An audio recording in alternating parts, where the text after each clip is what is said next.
Good evening, YouTubers. Welcome back into another week of Astros Recap, PostSeason edition. Special podcast tonight.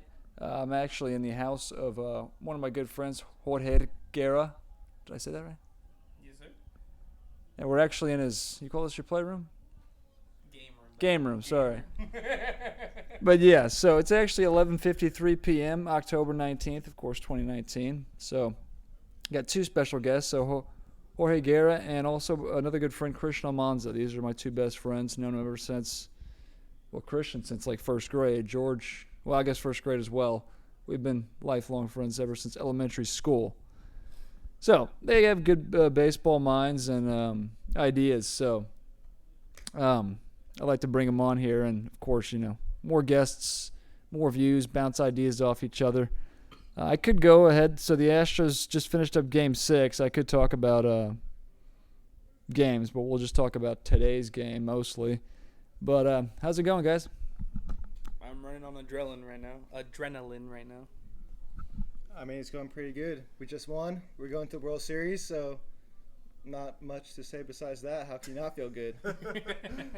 Yeah, I feel amazing. So I'll just go over quickly. Last time I talked to you, the Astros had a 2-1 lead. I said I was feeling good, although there were big issues when it came to hitting, runners in scoring position, things like that. They took Game 4. Yes. So they had a 3-run lead. That game, we had two big home runs by both Springer and Correa, which that pretty much rode us to victory. So that was actually a pretty easy game. Greinke only pitched 4 1/3, but he actually was pretty good. Presley had 2 big strikeouts in the game. We got through some things. But that was a pretty low-stress game when it comes to playoffs, especially of that magnitude. Won that one 8-3. Is that right? Yes. Yeah. And then Game 5, we lost. James Paxton got the start for New York, and, well, he was good, I guess. He actually threw like 112 pitches, got through 5-6 innings. We just couldn't hit. I mean, we scored 1 run in the first inning. I know Aaron Hicks had a big 3-run home run. All scoring was done in the first inning, and then after that it was just zeros the rest of the way. But it just goes back to the hitting. I mean, we sort of broke out in Game 4, but Game 5 we fell right back into our holes. So coming home, this was a bullpen game, which I didn't really know how to feel. I mean, the Yankees so obviously have a better bullpen, but the Astros have a fresher bullpen. So it just really depended on how things were going to go. Things were looking bad early. I mean, Peacock, what do you get through it? Inning and 2/3? You haven't had bad app, right, George? Yeah. Pull that up. Give me some stats here. But, yeah, so we scored. Didn't we score in the first inning? Yeah, we did. Yuli Gurriel had a 3-run home run. So we got off to a good start. Chad Green got the start for New York. So that was good to get off to that early lead. Peacock had a very quick, 7-pitch first inning, but he ran into some trouble in the second. And then who came in for Josh James. So Josh James, who got out of the inning, but then he struggled in the following inning. There's a lot of pitchers. So just go through the line with the innings and who pitched and their strikeouts and what they did here. All right. Right after James, we got Presley, who came in in a big situation with the bases loaded and got the out, but unfortunately got hurt. Then, how do you pronounce this guy's name? Jose Urquidy. Urquidy. He came in solid. He gave us 2 2/3 inning right there.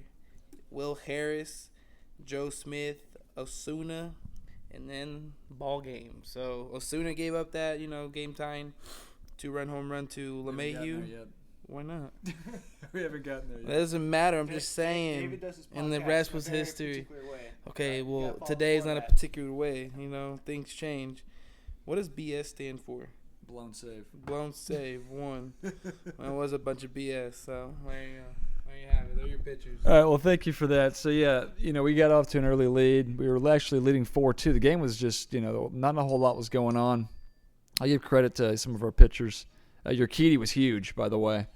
Yes, because we, what was it, 4th inning? And we had already gone through 4 pitchers. So having Urquidy get through 2 2/3 was huge. They bring in not Presley. They bring in Harris. Yeah, Harris, who got a key out. George did just bring up Presley, who actually gotten out but got hurt on the play, so he'll most likely done for the rest of the postseason, which might put us in a tough spot for the upcoming series. But diagnose it as just knee discomfort. We don't know what that entails. He might not be available the first couple games, but maybe towards the tail end of the series against the Nats, he might. Who knows? Yeah, it's the same knee that he had surgery on not too long ago. Well, it's be a little hyperextension. Who knows? I don't know. It's the same thing as like CC the other night when he was trying to go through it, and they're thinking even with the adrenaline, maybe he could push through the finish off the ending. But I mean, that was a shoulder injury though. Previous injury, and you re-injure the same thing. I mean, I agree. It's not the best way to go out. But when you have a player take yourself out, I mean that's never a good sign. So, but just given that we got notification saying it was a knee discomfort, then we'll see. Only time will tell. Well, tomorrow we'll have a better idea. Yeah, so I mean, you most likely looking at just Harrison Osuna in those tight games. Joe Smith has actually pitched well in the series, so give him some credit because he's looking forward to Hector Rendon coming in case we had to go extra. Yeah, so you're kind of jumping the gun there a little bit. I'll get to that in a minute here, but we were basically running out of pitchers. So think about this.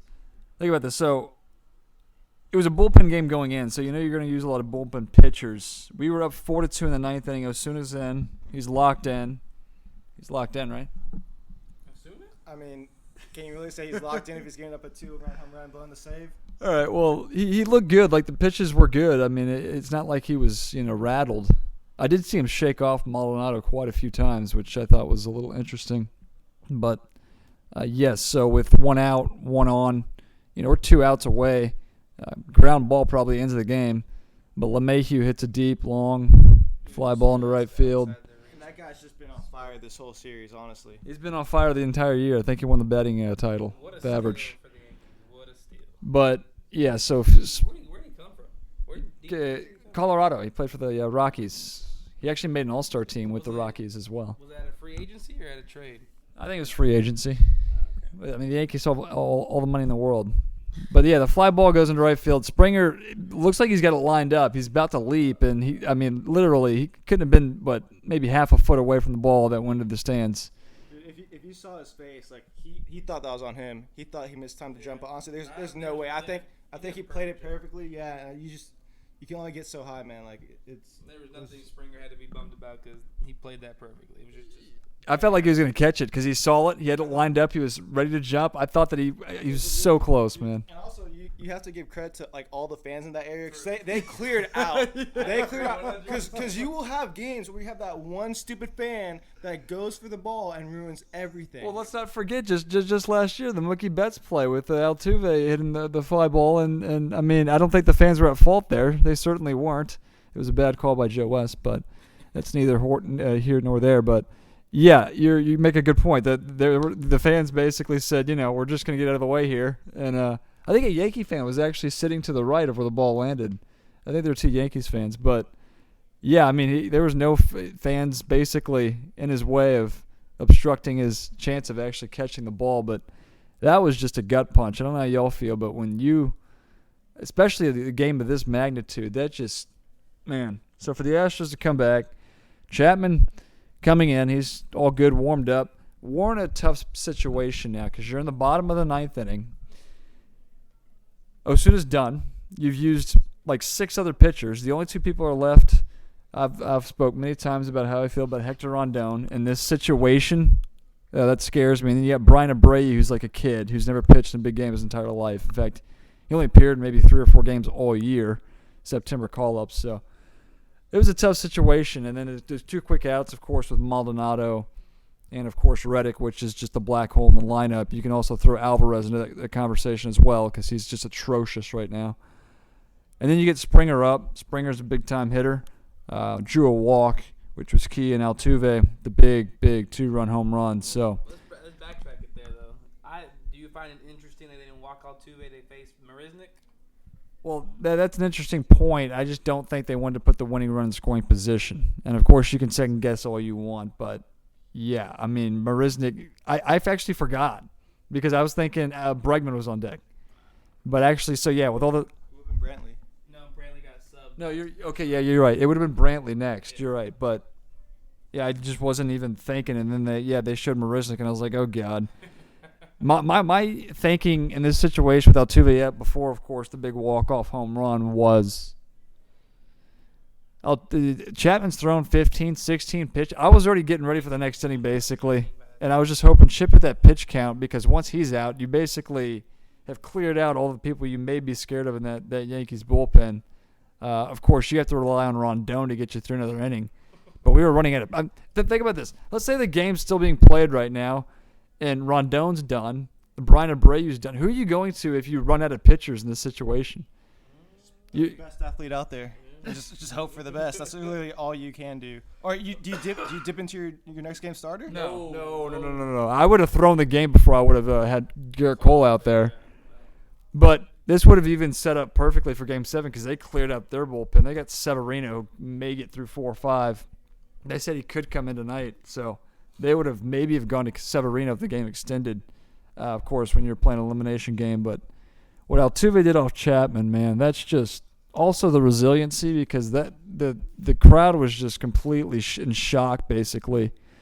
But Altuve, I mean, I would have loved him to have been at the ballpark when he hit that. That would have been the loudest crowd, loudest thing I've ever heard in my entire life. So I've personally been to the quietest stadium when Albert Pujols hit that home run off of Brad Lidge, so I can imagine how loud it was. that's kind of what like the LeMahieu home run felt like, basically. There were references of that. Yeah, So It was a straight gut punch. Like you could, like everyone literally got the wind knocked out of them and it just went quiet. yeah, so American League champions 2 times, 3 years. We'll be hanging a banner either way, because hopefully it's a gold banner, not an orange one. But they will be holding or revealing one next year. But now we have the Nationals to look forward to. So any other things y'all want to talk about in this series that maybe I didn't cover, if you want to think about anything? I mean, the two that pop into my mind are instantly just Game 2, Correa. That was a huge win. And then this game, obviously, the walk-off. And Christian over here mentioned earlier, who would have? them mums. Yeah, we do call them mums. But who would have thought, Osuna and Chapman giving up? I'm taking your credit here, your words, but like blowing saves. That's just I never thought of that. Like I didn't process that at the time. Not just blowing saves, but both giving up 2-run home runs, same inning. Ridiculous. Because I mean, honestly, they're both 2 of the best closers in the league, and that's why you're wondering, like, do you pitch around Altuve? I mean, obviously Altuve is a great hitter, Chapman's a great pitcher, and it's just one of those things where you're like, all right, who's gonna win? Yeah. You just go at it. I don't think Chapman would be the one guy of all closers in the league that would never intentionally or unintentionally walk a batter. That's just not, closers don't like to do that. They want to go after who's up. And I mean, obviously now in hindsight, yeah, you walk him and you face Marisnik and he's obviously overmatched. But with that, like you said, like especially if you're closer, you have to have that mentality. Like, I'm gonna strike you out. I'm gonna get you out. Chapman has that mentality for sure. I mean, he throws he throws a 101. So, he definitely has that mentality. But if you're Aaron Boone, I'm sure it crossed his mind. But you have Chapman up there, and he was just like, let's just go finish it. But wasn't the outcome, and it was the outcome the Astros wanted. Also, can we talk about the fact that Altuve pulled that pitch? It was a slider. It was a slider. I thought it would be a fastball because he had a 2-0 count, and they actually threw a slider, and Altuve wasn't expecting it, obviously. But he didn't swing at it, though. Altuve didn't. Yeah, right. He took the strike, but some hitters have the mentality. If you're facing a guy like Chapman, it's like, listen, I'm gonna sit on fastball. If there's anything else, I'm not swinging. And I thought that was the mentality of Altuve, but yeah, back-to-back sliders, and then he left that one up, and Altuve got to it and drove it out. So also he was named ALCS MVP. I mean, really, when it comes to a hitting standpoint, really there was nobody who really stepped up. Altuve hit 2 home runs. He had an average over 300, so and the biggest hit in the playoffs period. So obviously he deserves it. It's kind of crazy how we're talking about offense right now, but wow, the bats were just quiet all series long. But I was wanting to text you guys defense wins championships, but I was gonna be too no, I didn't. I did well at the end when the game was over. But when Reddick made the play, Brantley made the play, and that double play by Altuve and Correa. Correa's arm, God damn. It's just I didn't want to text you guys prematurely. He fired like 100 mile per hour strike to first base. Yeah, it's just wow, defense. Which I say that about basketball, football, and baseball. More so in basketball. More so basketball and football for sure. But baseball, those kind of plays, they make the differences in the world. And like, look at Aaron Judge. He made a defensive play out there in right field. That ball could gone past him. But If it did, that's an extra run right there. Exactly. That's the game, basically. Yeah. You know, the two-run home run by Osuna wouldn't have mattered. Well, I mean, you never know, but still, like defense, that was just insane. Wow. Yeah, let's also not forget to point out something I haven't even brought up at all. Stanton, who he missed most of the series, he hadn't played much at all this year, but is Encarnacion with most of the starts out there. Stanton and Judge are the two guys you're scared they're going to hit a home run every time they get up, so it's kind of weird there. When you brought up Encarnacion, they brought this stat up a lot during the games, but the DHs between Alvarez and Encarnacion, they were like, 2 for 42 maybe? Something. I don't know. I'm not 100% sure, but it was terrible. They were probably batting less than 100. So, yeah. It actually brings me to my next point. We'll talk about a preview of the World Series here in a few minutes, but Alvarez, is he your starting? I would start Alvarez just to show that you still have faith in him. You don't want to. Nobody does. I mean, no one does right now. I mean, the thing is, though, you want to implement that in him. He's a young player. He's shown what he can do in the regular season, even in the short regular season. He's clearly the AL Rookie of the Year for sure. Definitely had a down. He's had a down playoffs right now. So I would start him just to show him that that Hinch has faith at least. But Mons, what do you think? I mean, I think one of y'all has said this before, but honestly, this is mimicking a lot of one of those past years where Josh Reddick was just on fire hitting-wise during the season. Then we got to the playoffs, and it's kind of went missing. But I can't recall a time Reddick was ever on fire. He got off to a good start in the year. He has hot streaks. But keep going.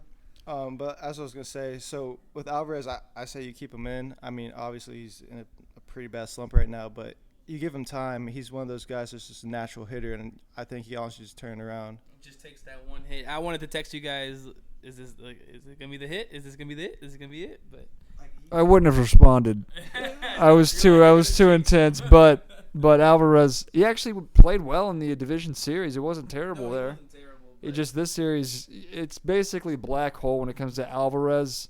That's Whether it's Maldonado, Chirinos, and Reddick or Marisnik, just really 7, 8, 9. It's a black hole right now. This has been polar opposite of Alvarez. He took walks in the regular season. Here, he's swinging at sliders down in the dirt.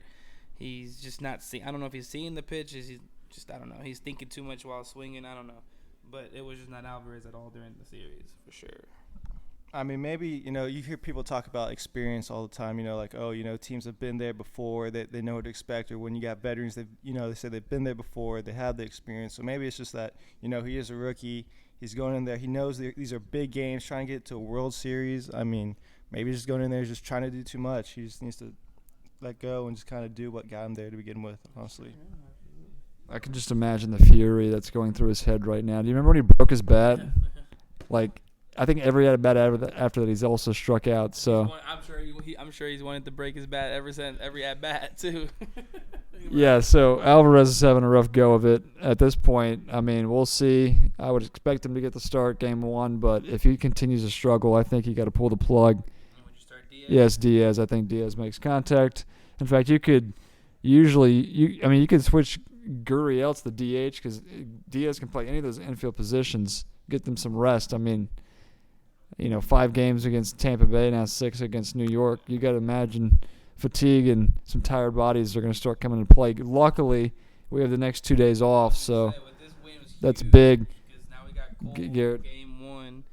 This game was huge because we have Cole, Game 1 against the Nats at home, and then Greinke would start Game 2, I'm assuming, right? And then Verlander would be Game 3. Okay, well, Verlander pitched. Would be on a short rest. Would he? Friday, right? Pitch Friday. Saturday, Sunday, Monday, Tuesday. Yeah.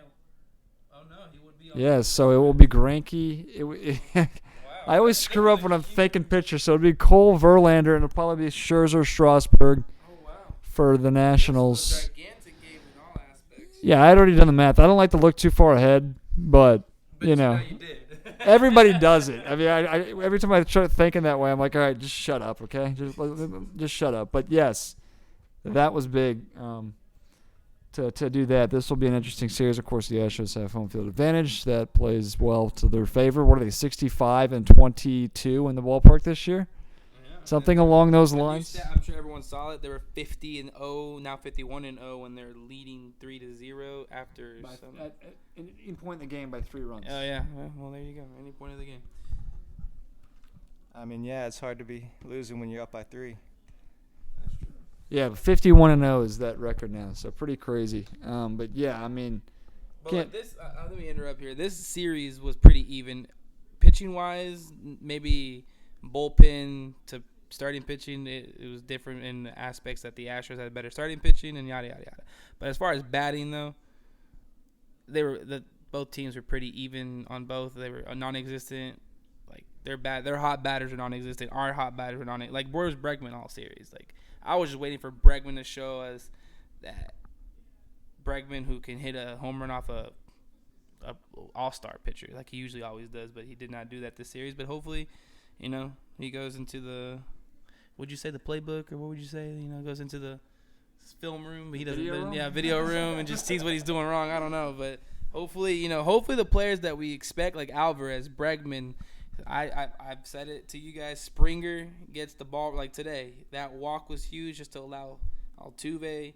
Not only that, I mean, just to continue have Chapman throw pitches, but he got Altuve to the plate.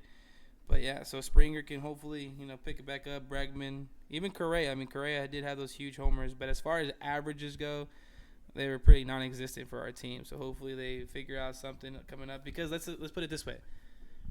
We'll talk the Nat series now here. Even though you run the show here, but still, who are the starting pitchers for them? We got Scherzer versus Cole, and then Strasburg versus Verlander. I mean, they're pretty. Patrick Corbin, Zach Greinke. I mean, they're neck and neck with us in starting pitching. In my opinion, yeah, we might have the edge by like the slimmest of whatever, but it's gonna be one heck of. I think it's gonna be a pitching duel, and just hopefully our bats come alive. We'll see. Astros in 5. Oh. I'm seeing this actually going 6 Astros. Mums?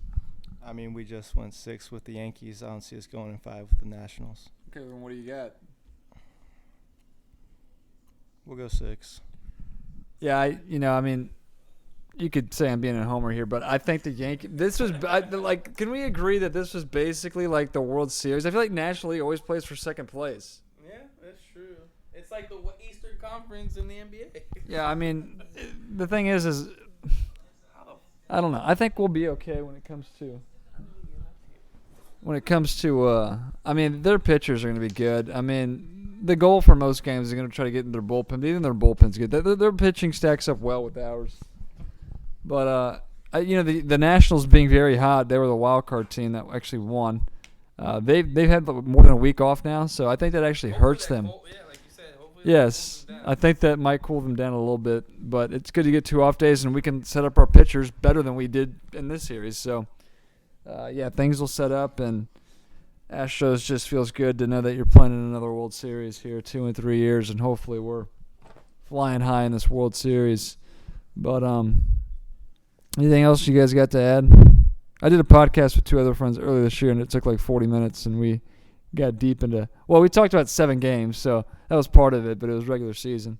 I mean, there's really not much to – like I said, little things here and there have made the difference. Everyone talks about the Carrera walk-off in Game 2. Then they talk about the rain delay that pushed the game back to Thursday, Friday, Saturday, Sunday. So little things like that really stick out to me. But as far as performances batting-wise for both teams – like I said, non-existent, so not much to talk about there. I mean, big play, but the home runs were huge from Correa, Springer. There was a stat. Correa and Springer have hit a home run in the same game in the playoffs. 6-7 times now, or something like that. I can't remember. I know Altuve's got like 12 home runs, which is the most by a second baseman. I think by anybody, but. That felt like the only way they could score runs because they definitely weren't hitting when they had runners in scoring. It was atrocious. The average was like 105. It was terrible. But Mums, what do you get here? I mean, obviously, both teams made mistakes here and there. But what I like to see is when you make a mistake, but then you go back, the next opportunity, make something happen. Prime example, I don't think it was yesterday's game, but maybe the game before that. Alex Bregman messed up like a routine ground ball type of thing, and then got the pop out off it. Yeah, it was pretty much like right on the net for the most part at Yankee Stadium. So I mean, just being able to keep your head on straight, keep your mind in the game. Don't let one thing define you. Don't let throw you out in a rut. You know, you gotta just shake it off and move on to the next play. And I think with the players that we have mentally, I think that's what they'll be able to do. That's why I have faith still with Alvarez. I think, like George was saying, just that one hit, get that confidence back, and just go back to what you've been doing all year. Yeah, so, you know, I'm kind of holding in the excitement right now, by the way, Mums. I'm actually going to buy champagne this year if they win. And, George, you are welcome to join us. But can I have your word that you will be over if we actually – I'll be over if we win. I was over last time. Okay. And, George, I don't know but you're – Mom's basically came over for 10 minutes. We had a short celebration, then he was back on his way. So I had to go to work the next morning, all right? Yeah, I know. I went to class the next morning, so I just extended my bedtime an hour later. Test the next morning. Yeah, so, I mean. You know you're going to need more than one bottle, right? More than what? One bottle. Yeah. I'm just saying. I'm just saying. I'm all for it. Yeah, so. But hey, you said look at you over here looking ahead. We haven't even started the World Series yet, and you're already thinking of champagne bottles. Okay, well, on this podcast, you kind of have to look ahead. I wanted to get Mom's word on live here on this podcast. So. Whoa, are we not going to talk about the Texas-Kansas game? You know. This is a strictly Astros recap. If you wanted to reserve another podcast for that, we could. But I watched. Dicker the kicker for the game winner. So I actually.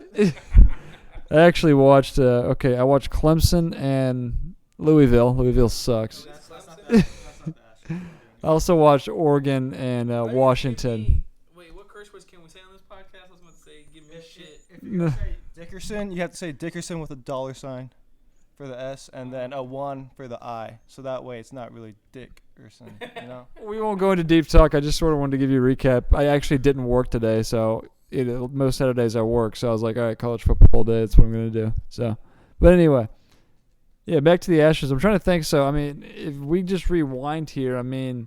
I can't remember game 1. I can't remember any of those games. Well, I mean, so they won, game 3, and then you had Zach Greinke in game 4, which I actually didn't think we'd win. The offense had those big hits with those 2 big 3-run home runs. Yankees almost quit. Give them credit for coming back in game 5. It would have been nice to. If there's one place where I would like to wrap things up and celebrate a World Series, other than Minute Maid Park, it'd probably be Yankee Stadium because those fans are just terrible. I've lost all respect for them. I don't know how you had respect in the first place. Besides them showing respect for CeCe when he got re-injured and had to go out, dude, they're booing their own players like crazy, man. Oh, who was that guy? Ottaviano or something like that? Ottavino? Yeah, damn, I can't pronounce names for crap. Yeah, they were booing. Wow. Like, How about Jonathan Loaiza guy? Yeah, Yankees fans, y'all are a bunch of assholes. Excuse my French. All right, and there was also a chant in game 5. They were saying F Altuve, Yeah. and I was like, really? He's like that's one guy you can never hate. How can you hate him? Like, what does Altuve do? Because he's so good. He's so good, dude. It breaks people's hearts, like tonight. It's one of those guys that you hate when they're not on their team, but if they were on your team, you'd be like, oh my gosh, he's the best. No, I got a better example. Bregman, he's a big douche, but like. That's my boy there. What are you trying to say, dude? No, think about it. If Bregman played for any other team, we'd probably hate him. Nah, can we be honest here? I respect talent. Okay, but I just feel like Now you're not getting hired onto the Astros as long as Bregman's on the team. No, we love Bregman, of course. I just feel like he's that one player that he's kind of like you love him if he plays for you, but you hate him if he plays for everybody else. I feel like Altuve's not that guy. Yeah, Draymond Green's a good example. Texas Rangers, Rudin Odor's a good example. But yeah, Bregman's that type of guy, so he never shies away from the spotlight, and he loves to talk. And what does he do that makes him the word you called him? Who? Dude? Bregman. Yeah. Bregman? Yeah. Well, he talks a lot. Let's be honest. He does back up his talk, but he never shies away from, even last year in the playoffs. Can we bring the stare back? I want the stare back. That's what I want. Oh, I want the stare back. That stare back too. I missed that. I missed that. He does that little thing where he just puts up 4 fingers like this. It's like. Hey, J.J. Watt though, he represented when he got a sack. He did the same thing. Yeah. So, but. Texas game tomorrow though. At least we can just enjoy NFL football tomorrow without having to worry about the Astros closing it in 7. So tomorrow is just all Sunday night or Sunday football and Sunday night. Yeah, it'll be nice. Because Sunday night, you know who plays, so I mean. Cowboys. Oh, So it's a good thing we wrap this up. I'm gonna take the spread with the Eagles there. I think they're minus 2.5. No, they're plus 2.5. So they're Dallas is favored to win. Yeah, so I'll probably be doing that. But yeah. So I mean, but as far as things go, to finish up, I'm trying to think. We go back to the big home runs, Greinke. I think our bullpen deserves credit. Joe Smith, who's probably going to get an expanded role if Ryan Presley is indeed out. I mean, I don't know who else. Like Josh James, maybe here and there. But who are the Astros going to replace Presley with? That's a very good question. I mean, I can't even think of no. Wade Miley could come back because he could give us extended relief pitching in the bullpen in case it comes to that. Because we know we got Verlander. I wouldn't call it relief. He just Why sucks. not? I mean, he doesn't suck, but he's sucked towards the end for sure. But at the beginning of the season, he was one of the pitchers who had like a 2-point-something ERA. No, he was great. Yeah. He was great. Yeah. So if you're just asking for Wade Miley's best for just 2 innings, he might be able to give us that. But I mean, who else can you think of though? This is what we're gonna do. We're gonna think outside the box here. We're just gonna go up to McCullers and be like, hey, you know what? Forget your Tommy Johns. Just go out there, and if you re-injure yourself, we're willing to take that chance. This is the World Series. Hell no. We're trying to win now. But here's actually a thought: Forrest Whitley. He hasn't pitched in a Major League Baseball game in his entire career. No, yeah, it does matter, okay? I'm not bringing him in the World Series. Let's think. All right, can you, pull up the roster maybe? Because I forget who's in the bullpen, really. Chris Davinsky. There you go. Devo, without question. Devo's been terrible this year. Okay, then name somebody else. Well, that's the only option I think they have. In that case, we might as well just call Roger Clemens and be like, hey, you want to come out of retirement? I mean, dude. Devo was huge in the 17 World Series, but he's just fallen off a cliff. But now that I bring that up, Peacock's been solid. Oh, yeah. He's coming here and there, and he didn't even give us 2 innings today. Well, that was the plan. Yeah, he was just serving as an opener for the most part, but I think he did good for what he went out there for. Yeah, I mean, it'll be Devo. I just can't picture anybody else. Devo's actually got some World Series experience. I don't see them using him unless they absolutely have to. But Peacock, yeah, I mean, I was actually surprised to see he got the start. I thought it would be Urquidy. Urquidy did play a big role, sort of bridging the gap, because if he really, AJ was in the spot, AJ Hinch, who I've been critical of. I'll give him credit, though. He actually did it. Bullpen man. Well, if you've listened to previous podcasts, you obviously haven't, but I've been critical. I agree with you and Rendon. Rendon should be off the team. I would go. Can we agree? Can we agree? Can we agree? I was ahead of the curve on this Rondon thing. Yeah, you were. Yeah, even my coworkers are like, "Yeah, okay, I'll give you credit." Yeah, Rondon has just been a mess. What about Francis Martez? No, didn't they trade him? Did they? I don't know. I think so. The star means on here? I don't know, but it'll be. Who else could it be? It's got to be Devo. So it'll be Devo. Although, I mean, you basically lose Presley, who was pretty big for him. Had 2 big strikeouts, let's not forget, in Game 4. After, what was it? Greinke got out of the game, but Perez. CNL Perez, left-hander. It's got to be Devo. What about Framber Valdez? I hate Framber Valdez. Okay, well then it's either gonna be Miley or It'll be Davinsky. It could be Miley. I just think at the end of the day, it will be Davinsky. They have Peacock for long innings, also Urquidy. So, but yeah, it'll be interesting to see. Hopefully, our starters.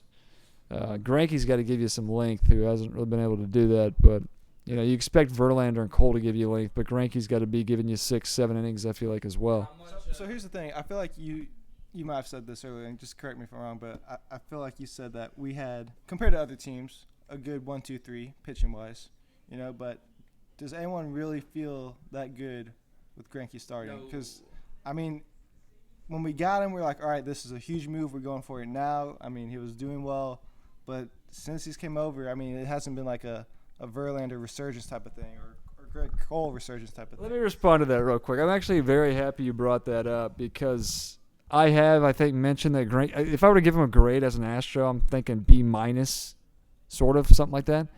But I don't want Greinke pitching on the road. So I would go Garrett Cole 1. I'd go Greinke 2, and then have Cole or Verlander for the first game on the road. He scares me on the road. I pitched okay, I guess, in Game 3, but in Tampa Bay he was awful. So I think I would go Greinke Game 2, and then it would feel good to have Verlander on the road in Game 3 at Nationals Park. But I'm glad you brought that up because that's sort of I would switch the rotation. I would too. I mean, you're gonna have Cole going versus Scherzer, right? Is that how you pronounce his name? Max Scherzer. Scherzer. Him or just say Mad Max. Mad Max. Okay, yeah, there we go. They gave him the nickname. And then why go head to head with the pitching duel? You know, might as well have Verlander pitch against Corbin. I think Verlander has the upper edge there. And then Greinke in Game 2, if he does pitch Game 2, which I don't think he will, but you know, I agree with you. I'd rather have Greinke pitching at home, but why have a pitching duel versus Strasburg and Verlander? You know, so I would do Cole, Greinke, Verlander as well. What about how does the roster change in the World Series? How many more people can you know? You don't. Oh, okay. It's the same. So Straw, you don't think Straw's going to be on the team? I think Straw should be just because the speed's the big thing there, but they like to carry the extra pitcher. I mean, you could just swap really any of those outfielders. I mean, do you really have faith that like Kyle Tucker is going to be big in the World Series? I'd rather switch out Kyle Tucker for Straw just because the speed is more deadly than Tucker's non-existent bat right now. So Straw's also pretty good in the outfield, and he can play shortstop if Correa, God forbid, but we know. You jinxed it. There. If anything bad happens, you know who to come after. That's all I gotta say, dude. You jinxed it. You did it last I knocked time. on wood. Come on. You did it last time. I knocked on wood. Screwed it up. All right, so I don't really have a whole lot more to add. What about you guys? I mean, Correa has to be off your list now, right? I mean, that's what I Correa really hasn't been on the list. Like, okay, hold on. Whoa. So hold on before you talk. We play fantasy baseball. David drafts Correa. He puts on the comment box to random strangers we don't even know who the hell they are. He goes, MVP right here. How many games through he gets hurt? He goes, screw Correa. He always gets hurt, yada, yada, yada. Comes back. All right, cool. He does well. Gets hurt again. He goes, I'm done. And then comes back, does well. Then he's out for 2 weeks, like towards the end of the season. And then I'm over here saying, I hope he gets healthy because I'm telling both of these guys, Correa just has a knack for killing it in the postseason or just coming up clutch. And lo and behold, he did that in Game 2. He's done it defensively. So now go ahead and say what you got to say. Yeah, Correa. Okay, listen, I'll say this. My list really has had one guy on there, and he's been in permanent ink for the last 2 years. I'm sure you guys can guess who that is, but AJ has bothered me. Both of them, but it is rundown. No, I'm sure. Reddick was on that list. Reddick is also on that list. Oh, I remember. I love that you bring that up because Marwin Gonzalez was on that list, and look how clutch he came up on the playoffs. Yes, Marwin was on that list last year. There was a number of different people on that list. I have never. I do want to say this. You guys can believe me if you want or not, but I have never questioned Correa's ability when he's healthy, especially this year. He's MVP caliber. He's an MVP candidate healthy. I wouldn't go that far, but he had a very good year when he played. You texted strangers in fantasy baseball. That was before the season started. Precisely. So when healthy, okay, Correa's MVP caliber. Over Bregman this year? So the issue with that is, so when you're saying when healthy, he's MVP caliber. Correct. But no, exactly. But here's the thing. That's the thing. You've never seen him healthy for that long of a span. I think the longest we've seen him for a span is literally his rookie year. Was it like 75 games? No, I think his sophomore year he played in most of games. Did he? He only had 20 home runs. The power wasn't there, but he had like 100 RBIs. It was every year after that. So you're looking at 17, 18, 19. And He's only been with us 3 years? no, 15, but 15 he was healthy, 99 games. 16 he was healthy. 17, 18, 19 he's been injury plagued all 3 years. So I've never questioned Correa's ability playing when he's actually out there. But when you get hurt by a masseuse and you crack your rib and then you have recurring back issues, The dude's like a walking piece of glass. Sorry, he's just fragile. Well, let's make something clear right now. No one at this table has ever questioned his defensive ability. Oh, no. His glove, his arm, all class, for sure. Oh, yeah. Let me respond to that real quick. I was thinking about this just to myself a few days ago. When it comes to defense, I think offensively is more important. I think if you play defense and you can make the routine plays, but if you can hit 300, drive in, 90 to 100 runs, I need like Correa when he makes those great plays. It's definitely a luxury to have. I mean, Bregman's good at third. Your whole infield, Altuve, they're all very good. Gurriel even is underrated defensively as a first baseman. But yeah, when he makes those plays, you take it. But because I just look at offensively as being the bigger thing. If I have an infielder, like I said, that makes routine plays, I'll take that. If you can do more at bat. We don't want an Adam Everett, right? Okay, Adam Everett was a terrible hitter, okay? But he was a fantastic defender, though. I mean, doesn't he coach our minor leaguers? Yeah, something like that. But anyway, so I don't have much to add. I don't know if you guys have anything else, Well, but let's just touch base on the World Series real quick, thoughts, and then. didn't we do that already? But I mean, I know we kind of digressed and we went on a tangent, but we got this is a World Series podcast. D, why don't you talk about your feelings or your thoughts on the Nationals? Yeah. I just said. So I was before. I'm sorry. Yeah, Sorry. Like why did they get to the World Series this year, D? Oh yeah. Why? Oh yes. Bryce Harper is no longer a National. He was a big distraction. So we're not going to go 10 rounds here. Okay. Can we? We have differing opinions. Is If differing. that a separate podcast? Different if That's you gonna be a want. whole If you separate want. podcast. If you One want. guy makes. You guys do know I have a lot of family in Virginia, right? Yeah. That are big Nationals fans. I was just talking to him, and he's actually the one that brought up Bryce Harper. He didn't say distraction, but he said Bryce Harper. I can see. I mean, I'm not 100% disagreeing with you because when you spend 162 games, like you mentioned, with teammates. It's funny because when we talk on our group chat on text, you I- guys I- love each other. It's I like y'all disagree. two against me constantly. Because what you say sometimes is just ridiculous. I don't know. I mean, one player on a baseball team doesn't make that big of an impact. But granted, this is Bryce Harper we're talking about. Yes, I get it. But it's one player. You got 8 other people in the lineup, in the rotation, and all that can. I mean, what about Steven Strasburg? I mean, he was a distraction given how he wasn't. Tommy, all these injuries. Is Strasburg going to be the guy? He's never lived up to his expectations, yada, yada, yada. I mean, where's he at? Look at him now. He pitches once every 5th day. He's not a distraction just because he's had injuries. Okay. Hold on, but so why is Bryce Harper a distraction? Why? Why do you Why? believe Bryce Yeah, Harper is yeah. a distraction?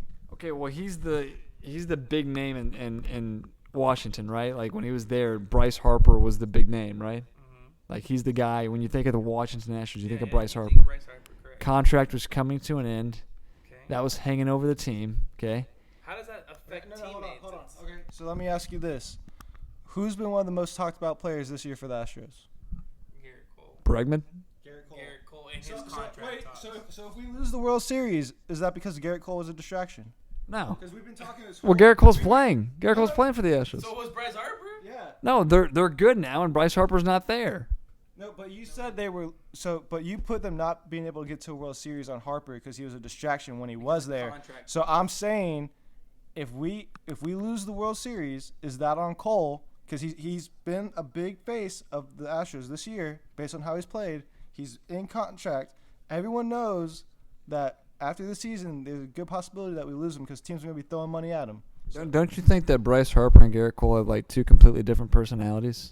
That's not the question. No, it's part of the distraction talk I'm talking about. Garrett Cole, we'll see how he pitches. I don't expect him to be bad, but if he is bad and he costs them some games, sure. For me, it's like this: for a player to legitimately be a distraction, I want to hear teammates say that.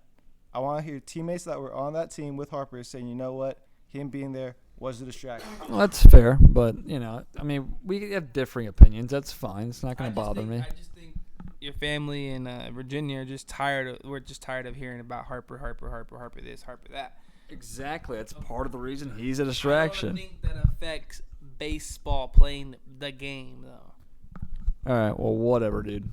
Whatever. All right. All right, so we got to close things up. We're almost at 45 minutes. I do want to thank you guys for joining me. I wanted to get you guys on this podcast definitely before the season ended, so I do appreciate George's idea actually tonight after the game ended. He said if you want me on the podcast, come over. So thank you, Jorge. No problem. Thank you, Christian. I appreciate you guys coming out. Thanks for having me. Yeah, anytime, man. Seriously, anytime. Yeah, anytime. So but yeah, so we're up at 45 minutes. Go ahead, give this podcast a listen. Hit that like button, share this with your friends, all that good stuff on YouTube. I'll probably talk to you. So I'm not expecting rain delays. I know this series was kind of I had issues with the mic earlier and things like that. But on the off days, I plan on speaking with you. So that would be on Thursday, I believe, would be their first off day. But yeah, so Game 1 predictions. Garrett Cole's going. Let's say 2-1 Astros. So our bats are still not showing up. Well, it's Scherzer. Come on. I'm gonna say. Oh, that's right. You made a very fair point. I'm gonna go Cole and the Astros pull it out 3-1. No, we're coming out swinging. We're coming out swinging. So what's your prediction there? We're going to go 5-2. Okay. All low-scoring games. I just like us being at home and Garrett Cole being on the mound. Advantage of Astros. Is it? Scherzer is not like... Scherzer's not Cole. Nobody is. Cole's having basically a once-in-a-lifetime type year. You're right. But anyway, so yeah, I'll wrap things up there, do all that good stuff on YouTube, and I will talk to you again. And, of course, George and Mums are always welcome on the podcast, so we'll see how things shape out. But you'll definitely hear me again on Thursday. So, again, do all that good stuff on YouTube. Comment section below. Love to hear what you have to say. If you think we're stupid or if you'd like to hear more of George and Christian, go for it. But any thoughts or inputs I'd love to hear. So, leave that in the comment section. But, yeah, I will talk to you again on Thursday. So, we'll wrap things up there, and we'll see you then.